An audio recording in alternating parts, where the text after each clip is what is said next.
In this session, I'll be discussing on how to do Cartesian space trajectory planning. So, Cartesian space trajectory planning, the points or the position and orientation of the robotic hand at each instant is known to you.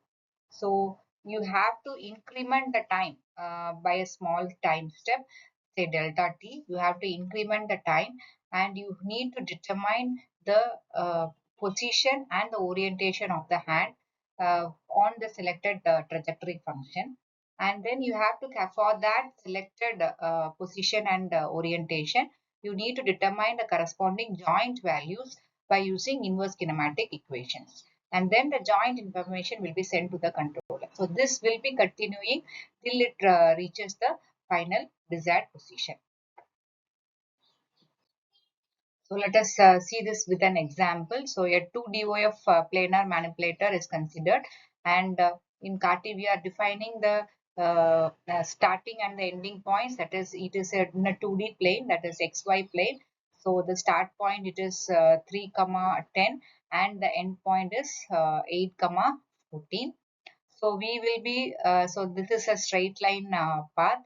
So we will be dividing it into two small segments, and for each position in this straight line, we need to determine the joint angles, corresponding joint angles. So first, how we do this? So let us determine. So what is asked? You need to determine the joint variables for the robot.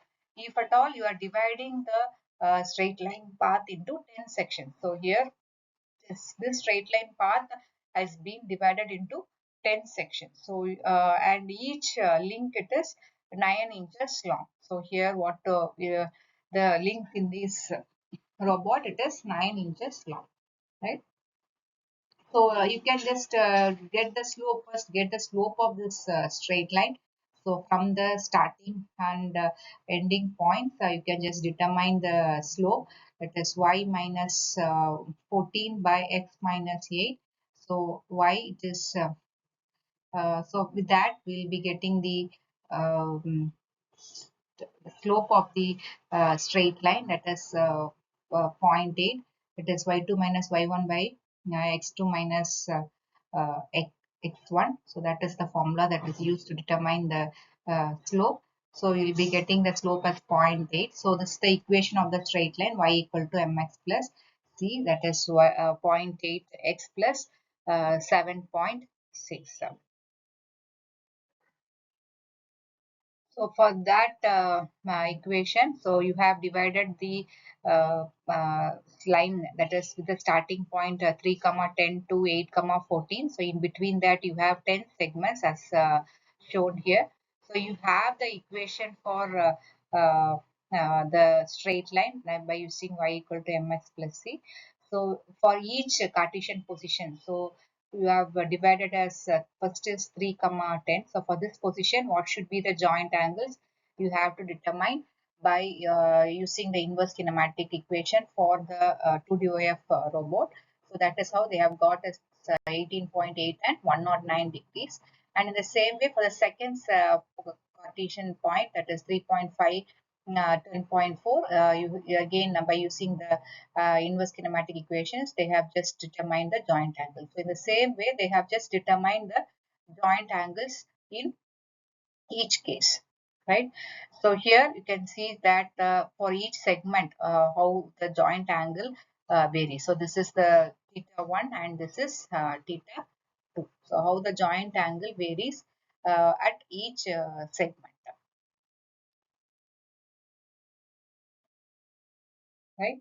So if at all you are just considering a 3D Cartesian space, so you'll be defining the Cartesian point, start point and the end point by using x, y, z. So x0, y0 is z0 and xf, yf, zf. So in that case, how will you determine the get the equations? So for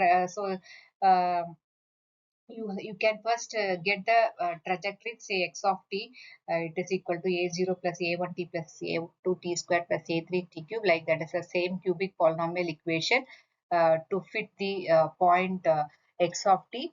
So how to derive the coefficients? The same way how we just did for the joint space trajectory, you can just get the coefficients with the a0 as equal to x0 and a1 will be equal to x0 dot. So that is always 0, and then a2 equal to 3 by tf squared x, final value of x minus initial value of x0 minus 2 by tf x0 dot minus 1 by tf xf dot. So similarly, you can also get the coefficient A3 by using this equation. So once we have got x of t, you can get the equation for y of t and z of t. So just by substituting the value. So already yf, y0 and z of z0 is known to you, and also similarly xf and x0 is also known. So all are known. So once you get x of t, you can just directly substitute the equation for x of t in this y of t equation and z of t equation. You'll be knowing, right? So that is how you can get the three equations: x of t, y of t and z of t. So the equations, that is all the Cartesian points as a function of time, right?